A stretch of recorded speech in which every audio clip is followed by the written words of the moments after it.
E lá vamos nós, amigos, com mais uma edição do canal Fatos, Informações e Opiniões. Canal que você está acompanhando aqui desde o início do ano, desde o final do ano passado, na verdade.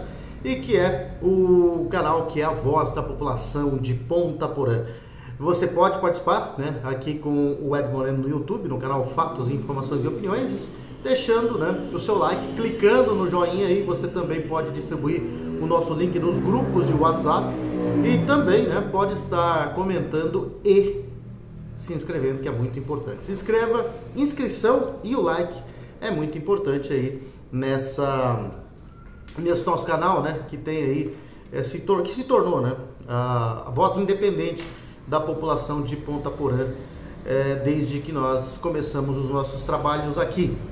Pois é, e ontem nós abordamos aqui a reclamação dos pais em relação aos kits escolares que estavam atrasados, né, no município. E depois de nós termos abordado ontem, né, fomos informados de que nesta semana iniciou a entrega de mini kits, né, kits nas escolas, creches, né, nos CEINFs de Ponta Porã, começaram a distribuição.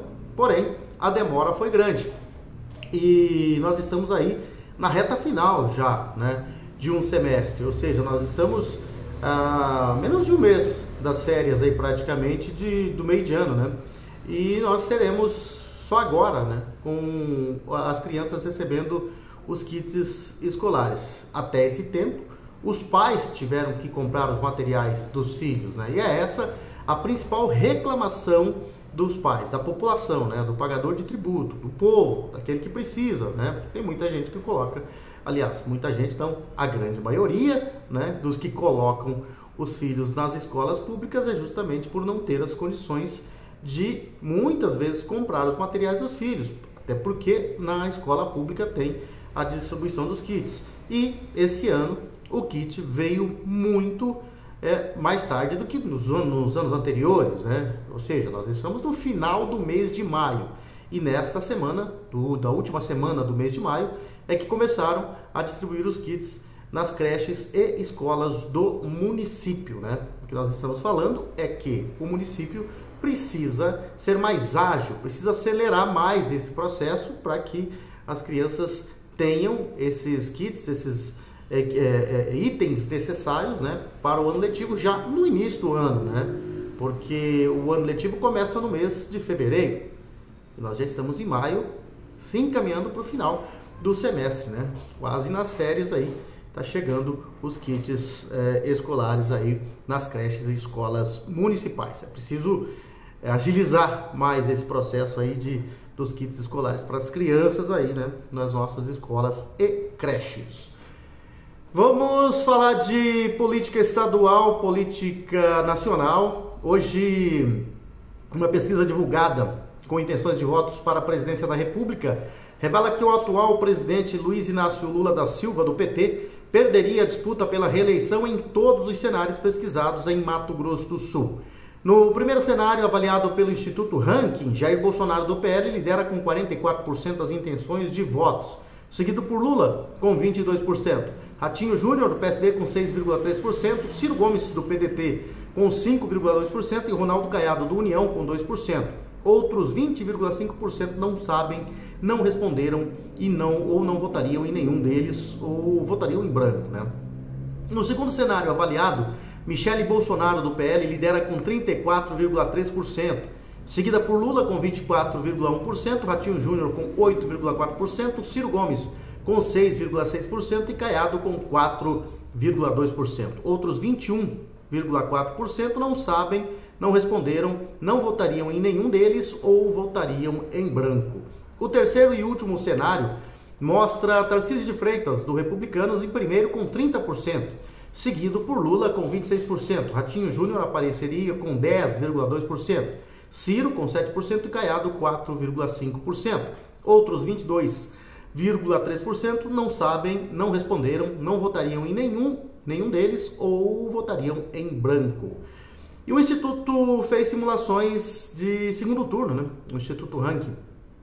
E Bolsonaro venceria Lula por 68% a 32%. E Michele Bolsonaro derrotaria o atual presidente por 65% a 35%. No terceiro cenário avaliado, o Tarcísio ganharia de Lula por 58% a 42%. Já no quarto cenário, Ratinho Júnior venceria Lula em um segundo turno por 55% a 45%. No quinto cenário avaliado, o Lula ganharia do Ciro por 54% a 46%. E no sexto e último cenário, Lula derrotaria Caiado por 56% a 44%. O Instituto também perguntou em quem o eleitor não votaria. O presidente Lula foi o mais citado com 38% cravado, né? Seguido por Bolsonaro com 17,4%, Ciro Gomes com 10%, Ronaldo Caiado 5%, Michele Bolsonaro com 4,2%, Ratinho Júnior com 3,8% e Tarcísio de Freitas com 3,2%. Outros 18,4% dos entrevistados não sabem, não responderam, não votariam em nenhum deles ou votariam em branco. É este, né, o cenário aqui no Mato Grosso do Sul em relação às intenções de votos, né? As primeiras pesquisas já estão surgindo aí, pipocando, né? Mas eu sempre falo, eu não confio em instituto de pesquisa, nunca confiei. Porque a situação é a seguinte, né? Nós tivemos aí a exemplo, né, principalmente nas últimas eleições, e na última então nem se fala, né, do quanto os institutos de pesquisa apontaram o super favoritismo de Lula diante de Bolsonaro, né? E mesmo com o resultado das eleições depois, né, que mostrou ser apertado, nenhum dos institutos reconheceram os seus erros. Tava na cara que estava armado, né? Tava todo mundo vendo que havia uma forçação por parte dos institutos, né? E perdeu a seriedade, infelizmente, todos perderam a seriedade. O Paraná é mais sério, o Datafolha é mais sério.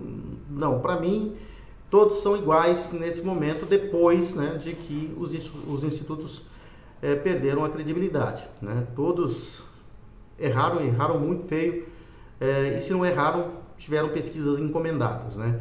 E é isso que eu falo, né? Não dá para confiar em instituto de pesquisa. Agora, a realidade é uma só, a gente já está vendo desde a eleição passada, né? Nós temos aí um presidente que foi eleito sem povo, né?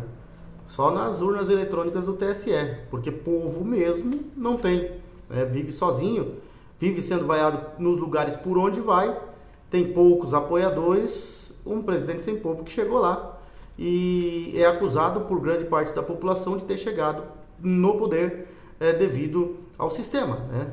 Principalmente ao TSE que o colocou lá, né? E essa é uma grande luta e um grande pedido da população de que os votos sejam auditáveis, né? E que do jeito que está não tem como ser. Só quem audita os votos é o TSE. E aí não é uma eleição transparente, né? Você não tem acesso às informações das eleições, né? Somente aqueles dados repassados e a urna eletrônica, ela já não, há muito tempo, ela já não transparece mais confiança para o eleitor brasileiro, né? E o eleitor quer essa mudança, alguma parte da classe política também quer, mas o sistema não quer, né? A situação tá difícil de se mudar, né? Vai ser difícil mudar essa situação, mas voltando ao assunto Instituto de Pesquisa, a gente viu os erros, né? E aquela história, quem paga mais vai aparecer na frente. Às vezes hoje o Lula está bem mal nas pesquisas, mas mais para frente, dependendo do valor a receber dos institutos, ele acaba aparecendo melhor, né? Acaba a popularidade dele crescendo, né? Então isso que não dá para confiar, né? Agora, para quem for realista, para quem estiver vendo o cenário de uma forma real, né? Aí você vai ver que a situação é exatamente essa que está acontecendo no Brasil. O Lula no fundo do poço, o povo querendo mudar, né? Mas vamos ver se o que vai acontecer aí nas próximas, principalmente a partir do ano que vem, a gente vai ver muita mudança aí nessas pesquisas. Voltando a falar do embate STF e família Bolsonaro, né? Porque o STF declarou guerra à família Bolsonaro. No X, o STF usou sua conta oficial para anunciar um novo inquérito contra o deputado Eduardo Bolsonaro. STF abre inquérito para investigar o deputado Eduardo Bolsonaro do PL de São Paulo por coação e tentativa de obstrução de justiça. A decisão atende o pedido da Procuradoria-Geral da República, segundo escreveu a Corte. O parlamentar não demorou para comentar a publicação e dobrou a aposta, né? Abre aspas para Eduardo Bolsonaro. Estou nos Estados Unidos solicitando a autoridades que acionem determinados dispositivos legais do país. Se o que estou fazendo é criminoso, então o governo brasileiro está acusando o secretário Marco Rubio de cometer um crime nesta audiência no Congresso dos Estados Unidos perante o deputado Corey Mills. Afinal, não há crime de coação quando o que se propõe é algo lícito. Na sanha totalitária, Moraes e sua trupe de aloprados vão criar um grave incidente diplomático com os Estados Unidos.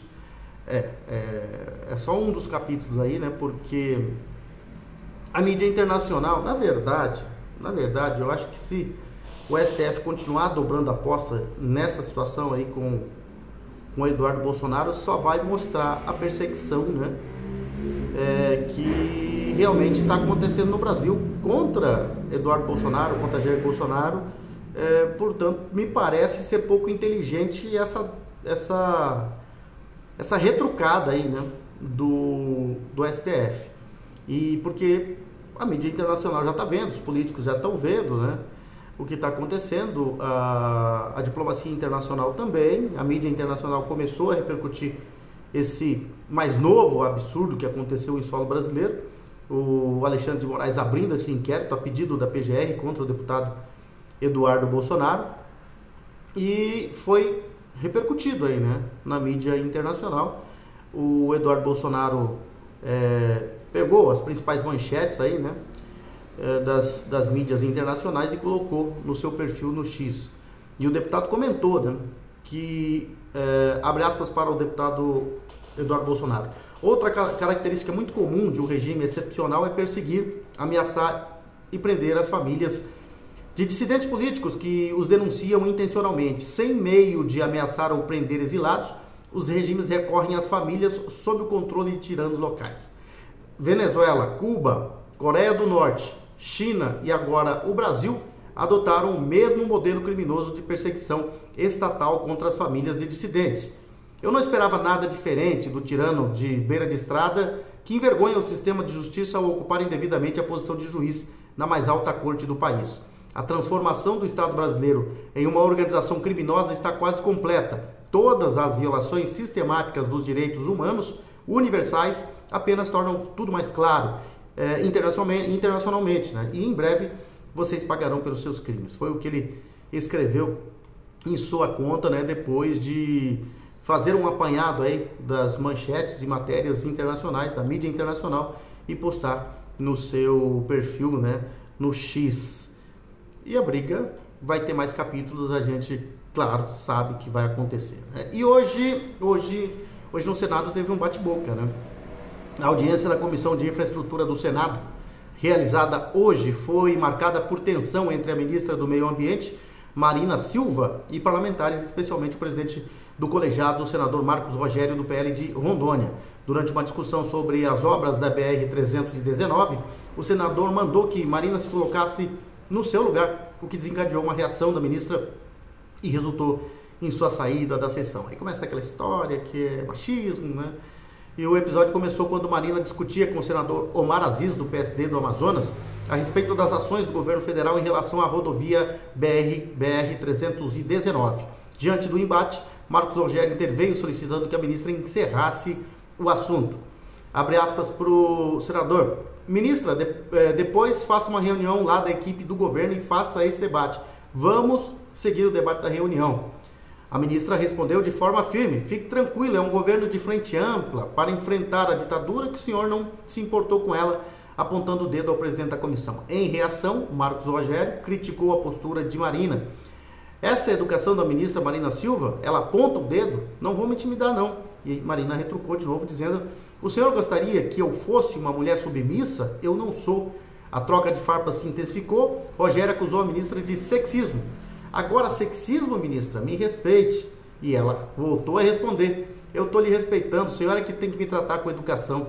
Ao que o senador devolveu: me respeite e se ponha no seu lugar. A situação atingiu seu ápice quando o senador Plínio Valério, do PSDB do Amazonas, afirmou que Marina não merecia respeito como ministra. mas apenas como mulher. Considerando-se desrespeitada, Marina deixou o plenário antes do encerramento da sessão. Após sua saída, o senador Marcos Rogério informou que pretende pautar a convocação formal da ministra na próxima reunião da comissão, o que tornaria sua presença obrigatória. Marina Silva havia comparecido à comissão como convidada para apresentar informações referentes aos estudos e tratativas sobre a criação de novas unidades de conservação marinha na margem equatorial. Ela não gostou, ficou brava e saiu, quase saiu no tapa ali, né? Mas segundo o senador que estava conduzindo, né, os trabalhos, que é o senador Marcos Rogério, do PL de Rondônia, presidente do colegiado, ele disse que agora, né, depois dessa situação, ele informou que vai pautar a convocação da ministra na próxima reunião da comissão, tornando a presença dela obrigatória. E aí vamos ver para quando vai ficar esse novo bate-boca, esse novo embate aí, né? E o pessoal está abandonando o governo Lula, né? Está abandonando, já tinha sinalizado esse possível abandono e hoje praticamente foi anunciado, né? O vice-presidente do União Brasil, ACM Neto, quer que o partido entregue todos os cargos que ocupa ao governo Lula. Para tanto, aponta uma razão muito simples. Abre aspas para o ACM Neto. Com o passar do tempo e com a aproximação da eleição de 2026, não faz sentido ocupar cargos no governo, tendo em vista que nós não estaremos na aliança do PT e da provável candidatura à reeleição do presidente Lula. Não faz sentido ocupar cargos no governo se o projeto político é o oposto a esse. E disse ainda, é preciso afirmar a postura de oposição ao projeto do PT. Perguntado sobre o envolvimento de Jair Bolsonaro do PL na construção de uma candidatura de oposição, ACM Neto reconheceu ser inquestionável o peso político do ex-presidente. De novo, abre aspas para o ACM Neto. Ele é individualmente o maior eleitor da direita no país, não poderá ser desconsiderado na construção de um projeto como esse. E finalizou, dizendo que a gente vê um governo que cheira a mofo, prometeram picanha e cerveja, estão entregando café, carne, ovo com o preço lá em cima. É mais um que sai, né? Na verdade, o União Brasil já havia sinalizado que sairia, né? Sairia, e agora só confirmou que vai sair, mas é mais um que abandona o barco, né? Primeiro foi o PDT e agora União Brasil abandonando o barco. Na verdade, são oportunistas que estão saindo porque sabem que o barco já está furado e que vai afundar, né? Que está afundando. Então, antes de afundar, estão vazando fora. Bom, vamos falar dos nossos anunciantes, né? Vamos falar dos nossos anunciantes que nos mantêm aqui, né? Com esse canal, que é a voz da população, e através dos nossos anunciantes, dos nossos parceiros comerciais, que nós nos mantemos aqui. E claro, vamos precisar sempre desse apoio e de mais apoio aí do empresariado local, né? Sempre apoio nunca é demais, né? E vamos falar da Solo Forte, né? Que é uma dessas empresas que está com a gente, né? Que tem profissionais experientes, dedicados. A Solo Forte é uma empresa de planejamento, consultoria de agricultura de precisão, com foco em manejo para alta produtividade das lavouras. E a Solo Forte é composta por profissionais com uma ampla experiência em pesquisa, extensão rural e desenvolvimento de mercado. E trabalha, né, colaborando estreitamente com produtores rurais, utilizando decisões fundamentadas em dados para maximizar a produtividade e alcançar, assim, excelentes resultados, né? E é uma equipe que está constantemente presente no campo, garantindo, assim, um acompanhamento próximo, né, e personalizado de cada lavoura. E é implementado, aí são implementadas práticas que aumentam a segurança das operações agrícolas, minimizando riscos e protegendo os investimentos dos clientes, né? Garganta de vez em quando dá uma arranhada aqui, mas nós estamos firmes. Firmes igual a Solo Forte, né? Conosco aqui no canal Fatos, Informações e Opiniões. Também temos a Conveniência Baturité do nosso amigo Carlos Dalzacker, lá na rua Baltazar Saldanha, na frente ali da GESUL, na divisa ali com a Escola Estadual Dr. Miguel Marcondes Armando. Ali você encontra a cervejinha gelada, vai esfriar, né? tem um whiskyzinho, uma bebida quente, tem vinho, né, para quem gosta de tomar um vinho, vai chegar a época boa para tomar vinho, né? Tem aquele saboroso espetinho preparado pela família do Carlos Dalzacchi lá na Baturité Conveniência, né? Um ambiente muito legal que você pode chegar ali, né? E levar sua família, né? Sentar ali, bater um papo com a família, porque o ambiente é bom e seguro. E você que não gosta de filas em supermercados ou está com pressa, né? Pode passar lá na Conveniência Baturité, que é uma conveniência bastante surtida, e com certeza você vai encontrar lá o que você precisa, né? Na Conveniência Baturité. E está conosco também a Coop, né? A Coop Home Office, a Coop incorporadora e construtora, né?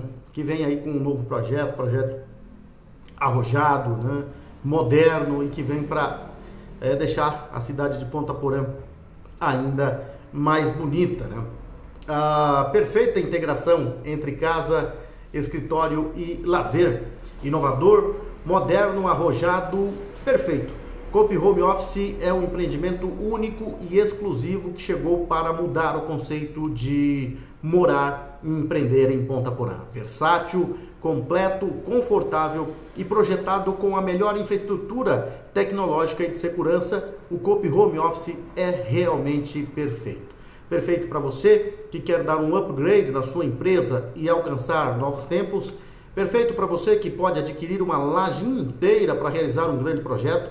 Perfeito para você que deseja conciliar casa, empreendedorismo e mais tempo para a família. E perfeito para a sua família que merece sempre mais conforto, segurança, lazer e qualidade de vida. Coop Home Office, venha morar, empreender e ser feliz, né? Na Coop Home Office, a Coop é incorporadora e construtora, prédio construído ali na Rua Deputada Aral Moreira, no quarteirão entre a Avenida Brasil e a Rua Antônio João, né? Esse prédio bonito que está sendo levantado ali já em fase de conclusão, e o nosso plantão de vendas está exatamente ali na frente do prédio, né? No prédio do Supermercado Bom Gosto. Você vai entrar ali antes de ir para o supermercado para fazer as suas compras. Você já vai ver a maquete, né, do prédio, a Coop Home Office, e vai encontrar a nossa equipe ali no plantão de vendas, né, e que vai te atender super bem, te mostrar todo o projeto. Você vai conhecer a planta, você vai conhecer os planos que você tem para adquirir, né, os apartamentos. Temos apartamentos de 43 a 259 metros quadrados, salas comerciais a partir de 23 metros quadrados, né? São apartamentos modernos, né? Nesse prédio maravilhoso que está sendo construído aqui em Ponta Porã e que vem para modernizar e embelezar ainda mais a nossa princesinha dos herbais. Vamos lá com as informações esportivas, né? Nós tivemos como principal informação esportiva aí o impeachment do presidente do Corinthians, né? O Corinthians está uma bagunça. Osmar Stabile assumiu interinamente a presidência do Corinthians após a aprovação do impeachment de Augusto Melo na noite de ontem, né? No final do dia de ontem, em votação realizada pelo Conselho Deliberativo do clube. Stabile era vice-presidente na gestão de Augusto Melo. Armando Mendonça, também vice-presidente destituído, segue no cargo ao lado do novo mandatário. Osmar continuará no cargo até a divulgação do resultado final da Assembleia Geral, que é a última instância do processo de impeachment, com a participação dos associados do clube. E se os sócios endossarem a decisão do Conselho Deliberativo, Augusto Melo será definitivamente destituído. A data da Assembleia ainda será definida por Romeu Tuma Júnior, presidente do Conselho Deliberativo. Armaram a cama para Augusto Melo caiu e agora aquela turma, né, que colocou o Corinthians nessa dívida bilionária, está para voltar, né, e sem ter vencido as eleições. O Osmar Stabile concedeu entrevista na tarde de hoje no Parque São Jorge, né, sua primeira entrevista coletiva com o presidente do Corinthians, e o novo mandatário bancou a permanência de Fabinho Soldado como executivo do futebol do clube. Primeiro que é uma decisão inteligente, né, porque o Fabinho, né, foi graças a ele que o Corinthians não foi rebaixado no ano passado. Stabile destacou que vai dar respaldo ao executivo do futebol do Timão e à comissão técnica de Dorival Júnior. Por conta do duelo pela Sul-Americana contra o Huracan, que acontece hoje, o novo mandatário não conseguiu conversar com o treinador corintiano. Bom, vamos lá falar dos jogos de hoje da Libertadores da América e da Sul-Americana, né? Nós vamos ter hoje o São Paulo enfrentando o Talheres, o Libertad joga contra o Alianza Lima, o Botafogo vai jogar contra a Universidade de Chile, o River Plate joga contra o peruano Universitário, hoje ainda tem Independiente del Valle e Barcelona e Estudiantes e Carabobo. Amanhã o Clube Nacional de Futebol do Uruguai joga contra o Atlético Nacional da Colômbia. E o Internacional joga contra o Bahia. Esse aí é considerado o grupo da morte, né? Os dois jogos às 18 horas da manhã. E o Palmeiras também amanhã joga contra o Sporting Cristal. Essa é a última rodada da fase de grupos. O Flamengo enfrenta o Deportivo Táchira. O Flamengo vencendo se classifica, né? A LDU Quito vai jogar contra o Central Córdoba. E o Bolívar vai jogar contra o Cerro Porteño. E aí na quinta-feira tem Olímpia e Clube Deportivo San Antônio Bulo Bulo, e o Peñarol joga contra o Vélez Sarsfield, né? Esses são os jogos aí. Aliás, tem mais dois jogos, né? O Racing joga contra o Fortaleza e o Colo-Colo joga contra o Bucaramanga.